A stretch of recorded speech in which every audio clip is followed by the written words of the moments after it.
Happy Saturday, 12th of December. It's going on 5:30.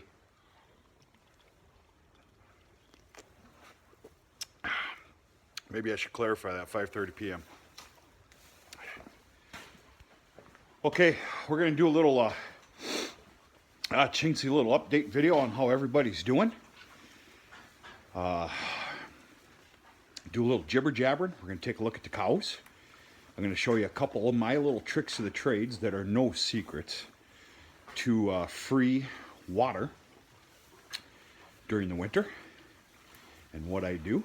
And I also got a question coming up here in just a little bit. We got a small mystery. These pens of younger calves continue to do a fantastic job. They are now 110% full-on pigs, and I mean pigs. But that's a good thing. They start bellering an hour before they know they're getting their grain. They get their grain twice a day. They're doing real good. I need to take off tomorrow morning right after chores for a little while, a little bit. So part of my day today was some stockpiling. Of course, you can see all the bales of straw. Now tomorrow morning we got to do a full barn cleaning so that there's a full, complete, clean barn right before I leave, which is it's a good thing to have. I'm practicing. Of course, today is Saturday. Now, hunting season for the year is not over. Bow season continues up until the last day of December. Tomorrow, being Sunday, is the last day of muzzleloader. Obviously, rifle's been done. But tonight is the last hurrah for a lot of people. A lot of camps got reopened up this weekend, whether it was with the bow, crossbow, or right now, naturally, the muzzleloader. Hearing a lot of those muzzle shots out there. So yeah, tonight's kind of the, I'm going to call it the end of hunting season for a lot of people. And family members with a camp no more than about, it's less than 2 miles from this driveway. They're kind of having their last hurrah, camps on, heats on, everything else, and chores might be a little difficult tomorrow morning. Okay, we got to have a serious talk here. Little heifer calf 1102. You can see her if I'm not mistaken. Yep, you can see her. I looked at the screen. Little heifer calf 1102. There's a problem that I have never ever seen before.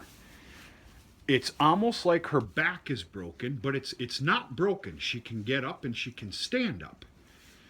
But once she goes over to the feed trough, here, she immediately buckles down and falls down, and she'll stay down. In fact, I found her at 3 o'clock this afternoon. I don't know how long she's been down. But it's the weirdest thing I've ever seen. She's obviously got a physical ailment. You know, these calves are rough on each other. You folks need to understand here, I bedded these pens 12 hours ago. So that's why they look just a little bit dirty. Trust me, they're not. But, you know, with the slippery floors and everything else, and, you know, they're based... Okay, watch this now. And she'll arc her back almost like a half moon here in just a bit. Unless she's going to make me a complete liar.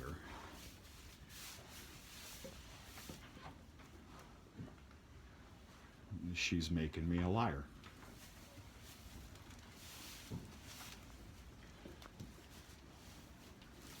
What's going on with you? If I knew, I'd try and help. I'm going to talk real stupid here for a second. You'd have swore it was some sort of like an equilibrium problem. Yeah, I know how dumb that sounds. But literally, it was like she got dizzy. She didn't. Well, who knows? Dizzy and just buckled. So, I don't know. Keen eye's going to have to be kept on her, whatever the heck is going on. That or, you know, like I said, these calves, they're rough on each other. It's play, but it's rough. Maybe she knocked the old melon. I don't know. I've never witnessed that before though. But I feel a hell of a lot better right now. She's obviously not correct. If she was, she'd be up at the feed bunk eating that nice green second crop hay. But she's got her spirits to her, so I'm not ready to make any phone calls. We'll put it that way. You gonna be okay? You want to be left alone? I got the same feelings myself. Okay, let's move on to running water in the wintertime and getting these lines, keeping these lines free from freeze, which is no easy task. Just takes extra time and a little bit of extra effort. I chose the route of keeping the 6-foot diameter stock tank free and open of water, however I just put that, throughout the winter. I have to. There's only one automatic water in the beef shelter. That is not sufficient for the amount of head out there. I failed in a bunch of rebuilds this year because of the way the world is right now, which I do not want to talk about. Only a fool would make major investments this year. I'm going to stop right there. I'm going to start getting real mouthy. But it's Saturday and we're doing fine. Okay, quite simply, the water lines that go out to the cow yard, which we're going to take a better look at, is in stages of 2. And that's, I purposefully buy 50 footers instead of 100 footers for this very reason. Plus they're easier to manage. And on all my water hoses, because I'm a lazy no good bum, I got these quick connects and they are just beautiful. I picked this in particular stuff, this brand or whatever this is, up at Tractor Supply. I love them. Love them. It's a lazy man's dream. So, quite simply, the water got shut off. I did this no more than about 40 minutes ago. The water gets shut off. The hoses get disconnected. Don't go trying to blow it. Well, not me anyway. I went the cheap route. I got a real small air compressor. I'm going to tell you though, that son of a gun works. I take the lines apart. Don't go trying to blow out 100 feet at a time because there's going to be some water left in there. That's my experience with my little Barbie doll air compressor anyway. Trust me, I got a big boy in the garage. So anyway, they get disconnected and they get blown out. I simply hook that up to AC, obviously. It runs for about, it's less than 5 minutes. And a complete tank is good for a 50-foot run. So the hose you just seen is obviously the one that starts in the barn. That's all blown out. That simply just gets hung right there. It's clean as a whistle. It's free. It stays it stays a lot warmer in here. This is the outside hose right here. That gets blown out. I actually put these stupid hooks up here today. And this gets hung right here. It was blown out, not to mention it's going to be nice and warm by way of this that little wall heater right there. We quite simply just have it on stage number 1. And it's nice and safe, and it stays probably even colder than Dickens outside. It will practice. It'll stay. I can promise you, if it's well below 0 outside, it'll stay 50 in here. Okay. Winter's here, by the way. Nothing like Wisconsin right now. I'm hearing parts of Wisconsin are just getting battered. All right, this 100-foot section right here, I do blow this out completely. Obviously, I can't take it apart. This is to reach another set of hoses over there to reach the bowl trough. I can assure you water lines throughout the winter for the bowls is not going to last. In fact, I'll probably be rolling that up in about a week or 2, and I would rather haul water to the bowls by pail than to dink around with 150 feet worth of hose every other day. I'd rather haul pails. So, of course, tractor and manure spreader all ready to go for tomorrow's barn cleaning. It's hooked up. Obviously, it's not on. Obviously, we're talking block heater. Excuse the wind here, folks. It's been a windy day and chilly and cold.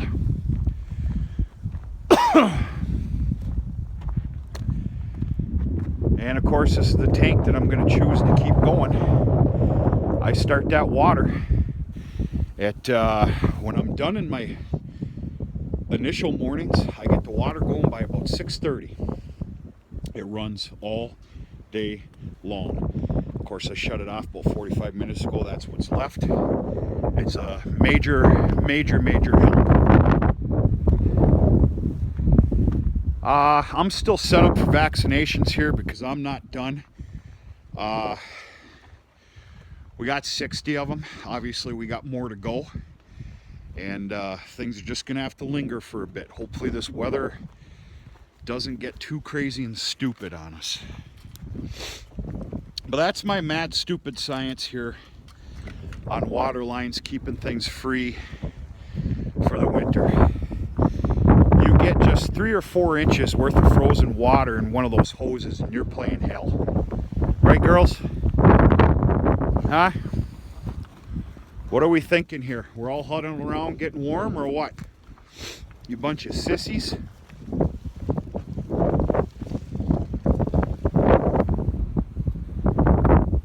I fed out a couple of large round bales this evening so I could delete just a little bit of time tomorrow. But every morning they get 2 bales of wrapped feed, whether it be peas and oats. At some point it's going to be that first crop alfalfa. Right now it's either peas and oats or sorghum. I kind of try and mix it up just a little bit. I'll give them about 4 days worth of sorghum and then 4 days worth of peas and oats, because that's what I can haul at a time on doing some stockpiling. Cattle are all doing good. They're doing real good.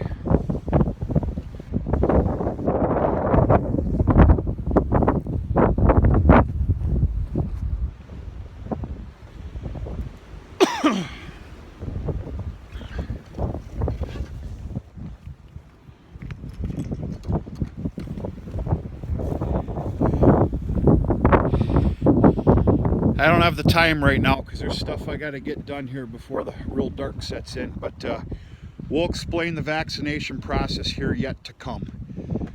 Trust me, it's not closing down. It can't. I'm not finished.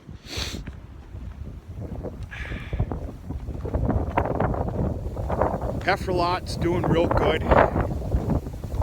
They're with this wind, they're all huddled down in that shelter, nice and comfortable. They're doing real good on feed. They're doing real well. One of the unfortunates here of this wintertime vaccinations, and this happens all the time, I'm sure it does for others, that's also when you're supposed to be looking, listening, and for a call list.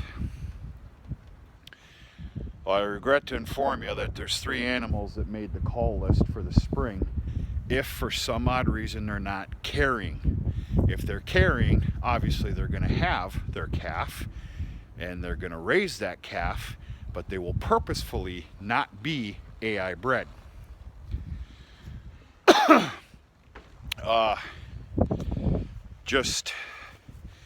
There's a bloodline on this farm.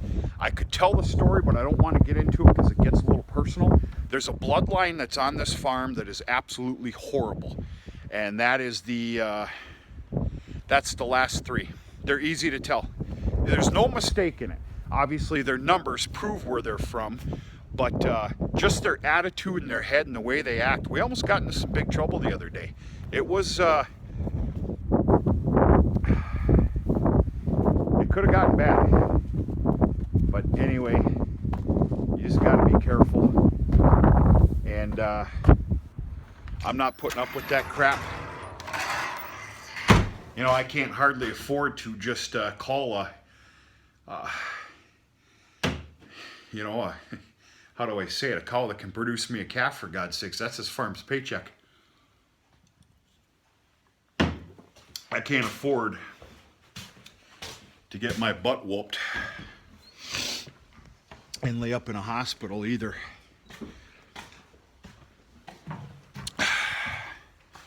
Make it very clear right now, I'll take 2-3 grown men on at one time.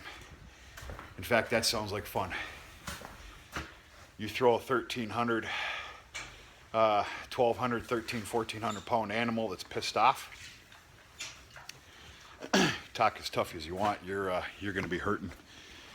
So anyway, you know, I'm talking a little goofy here. I think everybody understands.